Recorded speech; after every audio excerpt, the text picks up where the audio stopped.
हि कोऽपि नको यस्यात् क्षेत्रपतिस्सनोऽस्तु सुखदस्तस्मै नमः सर्वदा। हो बालगोपालांनो, आज होळीचा दिवस दरवर्षीप्रमाणे गावामध्ये खूप आनंदाने उत्साहाने होलिकोत्सव प्रमाणामध्ये भारतभर उत्सव साजरा केला जातो। योगायोगाने हिरण्यकश्यपूच्या पोटीच एक अत्यंत भगवंताचा भक्त सज्जन असा प्रल्हाद जन्माला आला। पण आपला मुलगा इतका सज्जन जन्माला यावा, लोककल्याणकारी जन्माला यावा, हे काही त्या हिरण्यकश्यपूला पाहवत नव्हतं आणि म्हणून तो स्वतःच्या मुलावरच आतंक माजवायचा प्रयत्न करायचा। पण मुलांनी काही भक्त प्रल्हादाने काही सज्जनता सोडली नाही। तो चांगल्या रस्त्याने चालत राहिला। त्याला मारण्याचा प्रयत्न, ठार मारण्याचा प्रयत्न हिरण्यकश्यपूने केला, पण प्रत्येक प्रयत्न अयशस्वी झाला।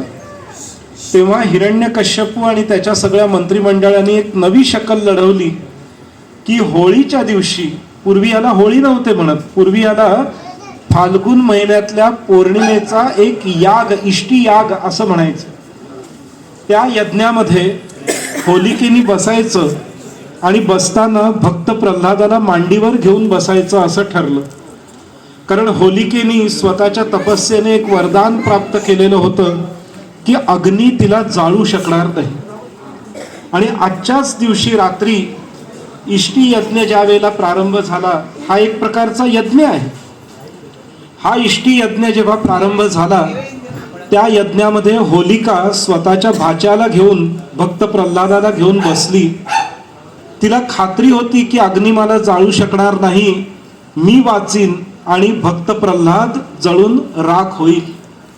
परंतु झालं उलटच, होलिका जळून राख झाली आणि भक्त प्रल्हाद वाचला।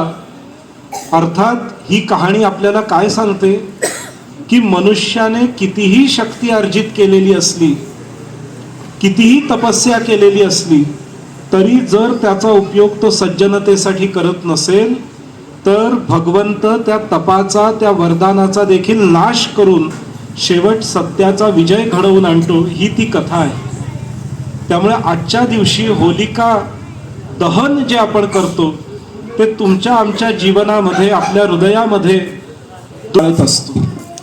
आजच्याच दिवशी धुंडा नावाच्या राक्षसीला देखील गावकऱ्यांनी एकत्र करून तिला जाळून मारून टाकलं होतं। ही जी धुंडा नावाची एकेकाळी राक्षसी होती, ही काय करायची तर गावातली मुलं खेळायला गेली की त्यांच्यातल्या काही मुलांचं अपहरण करायची, त्यांना छळायची, त्यांना खाऊन टाकायची, त्रास द्यायची। म्हणून एके दिवशी सगळ्या गावकऱ्यांनी ठरवलं की सगळ्या लहान लहान मुलांना पळवून नेणारी धुंडा राक्षसी आपण सगळ्यांनी एकोप्याने मिळून पकडू आणि तिचा वध करू। तेव्हा गावकऱ्यांनी काय केलं, एके दिवशी संध्याकाळी ज्या वेळेला धुंडा राक्षसी निघाली तेव्हा सगळ्या गावकऱ्यांनी एकत्र येऊन तिला पकडलं आणि मध्यरात्री तिला जाळून टाकलं, तिला नष्ट करून सगळ्या लहान लहान बालकांना भयमुक्त केलं। तो आजचाच दिवस। त्यामुळे धुंडा राक्षसीचा वध देखील आजच्या दिवशी झाला। ही कहाणी आपल्याला हा बोध देते की गावातला कोणताही दुर्गुण घालवायचा असेल, कोणत्याही वाईट गोष्टी घालवायच्या असतील तर एकाने काम करून नाही चालणार, सगळ्या गावांनी एकत्र येऊन एकीने काम करावं लागतं। त्यावेळेला गावातला दुर्गुण हद्दपार होतो। ही या धुंडा राक्षसीची कथा आपल्याला सांगते। आजच्या दिवशी आणखी एका राक्षसीचा वध झाला होता। तो कोणाचा झाला होता तर भगवान श्री कृष्णाला मारण्यासाठी कंसानी त्याची एक मैत्रीण असलेली राक्षसी पाठवलेली होती। तिचं नाव काय माहिती आहे तुम्हाला? पूतना। ही पूतना राक्षसी आजच्याच दिवशी, पौर्णिमेच्याच दिवशी सकाळी गोकुळात आली आणि ती फार सुंदर, सुरेख, नटून सजून अशी आली। मान पान तिचा तो ऐट वगैरे पाहून सगळे भारावले। सगळ्यांना असं वाटलं की ही कोणीतरी फार मोठी व्यक्ती आहे जी आपल्या गावात आलेली आहे। म्हणून तिला कोणतीही बाधा उत्पन्न न करता गोकुळात नंदाच्या घरापर्यंत जाऊन दिलं आणि नंतर तिने यशोदेकडून कृष्णाला घेतलं आणि त्याला कालकूटाप्रमाणे विष लावलेलं स्तनपान करण्यासाठी ती प्रस्तुत झाली. तर आजच्याच दिवशी भगवान श्रीकृष्णाने पूतनेचा अंत केला आणि त्या पूतना राक्षसीला संध्याकाळी मेलेलं पाहून मग सगळ्या गोकुळातल्या सगळ्या गवळी लोकांनी मिळून आजच्याच रात्री पूतना राक्षसीच्या देहाचं दहन केलं होतं. त्यामुळे आजच्या दिवशी होलिका, पूतना, धुंडा अशा 3 राक्षसींचा वध झालेला आहे. म्हणून आज आपण हा होलिकोत्सव साजरा करतो. आजची होळी साजरी झाल्यानंतर उद्याचा दिवस असतो धुळवडीचा दिवस. धुळवडीचा दिवस याचा अर्थ धुलेटी म्हणतात त्याला. जी राख असते ती आपण कपाळाला लावायची असते. ती राख कपाळाला लावणं याचा अर्थ काय, तर सगळ्या दुष्ट शक्तीचा नाश करणाऱ्या महादेवाला प्रिय असलेल्या विभूतीला आपण मस्तकावर धारण करणं याला धुलेटीचा उत्सव म्हणतात. आणि नंतर मग आपण रंग खेळतो. रंग खेळतो याचा अर्थ असा की दुर्जनतेचा अंत झाल्यानंतरच आपल्या जीवनामध्ये बहार येतो, सप्तरंगांची उधळण होते आणि म्हणून तो रंगांचा उत्सव, वसंत ऋतूच्या आगमनाचा उत्सव असा आपण साजरा करतो. आणि नव्याने, नव्या उमेदीने गुढीपाडव्यापासून पुन्हा एक नवी चेतना घेऊन करतो. अशा पद्धतीने अनेक प्रकारची शिकवण, अनेक प्रकारचा बोध आणि गावामध्ये एकी निर्माण करणारा हा होलिकोत्सव आहे.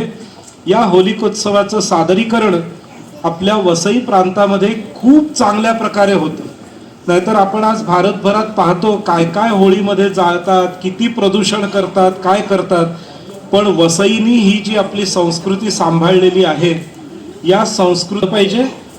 पुढची ही जी पिढी बसलेली आहे, नवी लहान लहान मुलांची पिढी, यांच्यामध्ये देखील तेच संस्कार रुजले पाहिजेत जे आपण वंश परंपरेने आपल्या हृदयात रुजवलेले आहेत.